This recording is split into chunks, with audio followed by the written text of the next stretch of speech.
নমস্কার, জয় মা ভবতারিণী। 6 এপ্রিল থেকে 12 এপ্রিলের সাপ্তাহিক রাশিফল আমরা ওভারঅল দেখে নিই যে মেষ থেকে মীন অবধি কি হতে চলছে বা হতে পারে। মাথায় রাখবেন, রাশিফল কখনোই একজন জাতক বা জাতিকার অতীত, বর্তমান বা ভবিষ্যৎকে নির্ণয় করে না।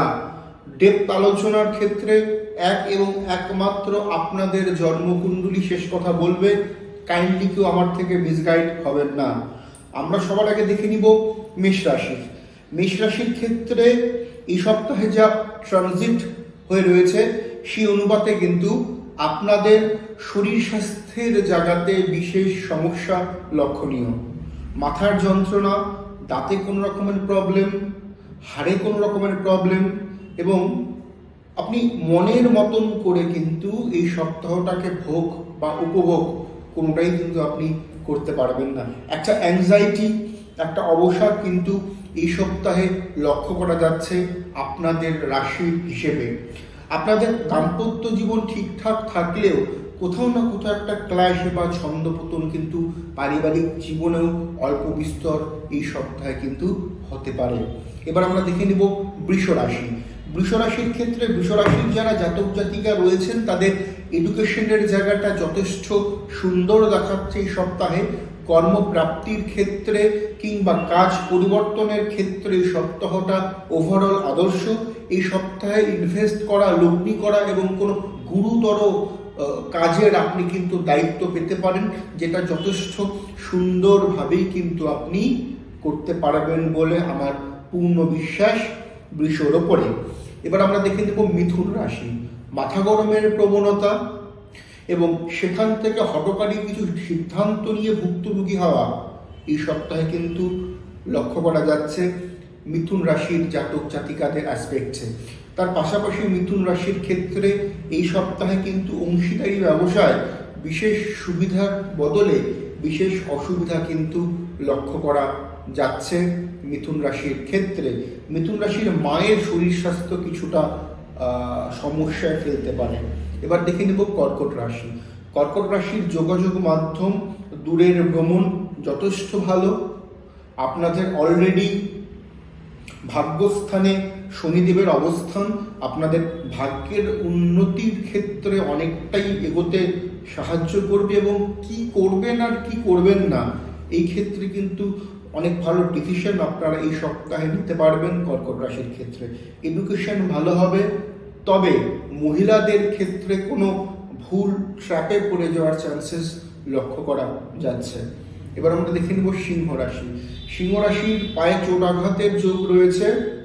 অর্থ খরচ বৃদ্ধি, কাছের লোকদের সাথে মনোমালিন্য ঘটতে পারে, তার একটা কানেকশন রয়েছে।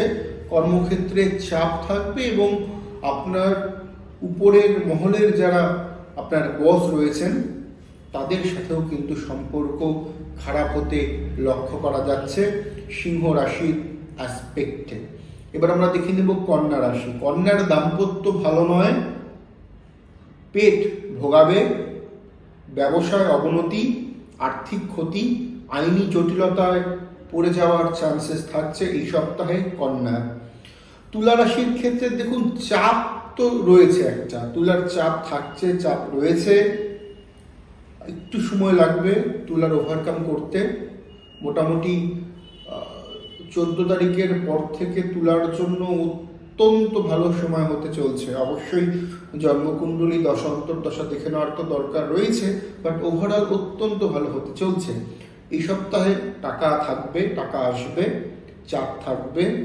সম্পর্কের ক্ষেত্রে যত্নবান হন এবং বাড়িতে আপনার কাছের লোকদের থেকে সাপোর্ট পাবেন। একটু বেশি সময় ব্যয় করুন নিজের লোক এবং কাছের লোকদের সাথে। তুলার যারা জাতক এবং জাতিকা রয়েছেন, স্পেশালি স্বাতী নক্ষত্রের কিন্তু খুব ভালো টাইম আসতে চলছে তুলা রাশির ক্ষেত্রে। এবার আমরা দেখে নেব বৃশ্চিক রাশি। বৃশ্চিক রাশির বন্ধুভাগ্য শুভ নয়, আপনি বিপদগামী হতে পারেন, ভুল লোকদের জন্য আপনি সমস্যায় পড়তে পারেন, আপনার নামে বদনাম ছড়তে পারে, আপনি সমালোচিত হতে পারেন এই সপ্তাহে। এডুকেশন ভালো নয়, ব্যবসায়িক আদান প্রদান মধ্যম থাকছে, অর্থনৈতিক ভাগ্য মধ্যম থাকছে। তাড়াহুড়ো করে কোনো ডিসিশন নেবেন না, নিজের বাক্য শক্তির উপরে সংযম রাখুন বৃশ্চিকের জাতক জাতিকারা। এবার দেখুন ধনুরাশি। প্রাপ্তি যোগ রয়েছে, ফটকা যোগ রয়েছে। ভুল ইনভেস্টমেন্ট করা থেকে দূরে থাকুন, কারো বুদ্ধি শুনে ইনভেস্ট করবেন না। টাইম নিন, প্ল্যানিং করুন। নতুন কিছু প্রপার্টি কেনার ক্ষেত্রে বা ডিসিশন নেবার ক্ষেত্রে সপ্তাহটা অত্যন্ত পজিটিভ। ধনুর এডুকেশন ভালো থাকছে না এই সপ্তাহে। মকর রাশির ক্ষেত্রে আমরা যেটা লক্ষ্য করতে পারবো, কমিউনিকেশন স্কিল বৃদ্ধি হবে, নানান লোকের সাথে সখ্যতা, পজিটিভলি সখ্যতা গড়ে উঠবে। সখ্যতা দু রকমের হয়, পজিটিভ অ্যান্ড নেগেটিভ। তো পজিটিভ সখ্যতা গড়ে উঠবে। গুরুর সান্নিধ্যে গিয়ে উন্নতি, ডেভেলপমেন্ট, আর্থিক ভাগ্য ভালো মকরের। এবার আমরা দেখে নেব কুম্ভ রাশি। কুম্ভ রাশির ক্ষেত্রে চাপ থাকবে, কাছের লোকদের থেকে বিরূপ কোনো কথা আপনাকে শুনতে হতে পারে। কর্মে উন্নতি, শিক্ষাক্ষেত্রে ভালো একটা আবহ থাকবে। হাঁটুর ব্যথা, কোমরে ব্যথা আপনাকে ভোগাতে পারে। আপনার যদি ডায়াবেটিস, সুগার এই ধরনের প্রবলেমগুলো থেকে থাকে, সেক্ষেত্রে এই সপ্তাহে একটুখানি সতর্ক ও সজাগ থাকুন শরীর নিয়ে। মীন রাশির সপ্তাহটা ভালো নয়, প্রচণ্ড চাপ, অস্থিরতা, মাথায় চোটাঘাত আপনি পেতে পারেন। কোনো পুরনো দিনের কিছু সমস্যা নতুন করে আপনাকে চাড়া দিতে পারে, আপনাকে সমস্যায় ফেলতে পারে। মীন রাশির ক্ষেত্রে এডুকেশন ভালো নয়, প্রতিযোগিতামূলক পরীক্ষা ভালো নয়। কোনো লগ্নি বা কর্ম পরিবর্তন করার জন্য আদর্শ সময় একদম নয় এই সপ্তাহ। মীন রাশির উদ্দেশ্যে আমি একটি কথা বলবো, সেকেন্ড স্টেজ চলছে। কি অবস্থান আপনাদের জন্মকুণ্ডলীর হয়ে রয়েছে, ভালো শিক্ষিত জ্যোতিষীর পরামর্শ গ্রহণ করুন।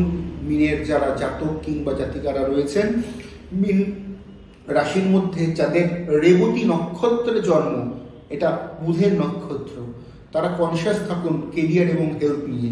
এই ছিল আমাদের ওভারঅল আলোচনা। ভালো লাগলে লাইক, শেয়ার এবং সাবস্ক্রাইব করতে ভুলবেন না। পাশে থাকা বেল আইকনে প্রেস করবেন। আপনারা প্রত্যেকে ভালো থাকুন, আশীর্বাদ করুন। আগামী দিনে যেন আমি আমার প্র্যাকটিসের মধ্য দিয়ে অনেক লোকের উপকার করতে পারি, সমাজের জন্য কিছু করতে পারি। মানুষে জন্মেছি, মানুষের জন্য কিছু করতে চাই। নমস্কার।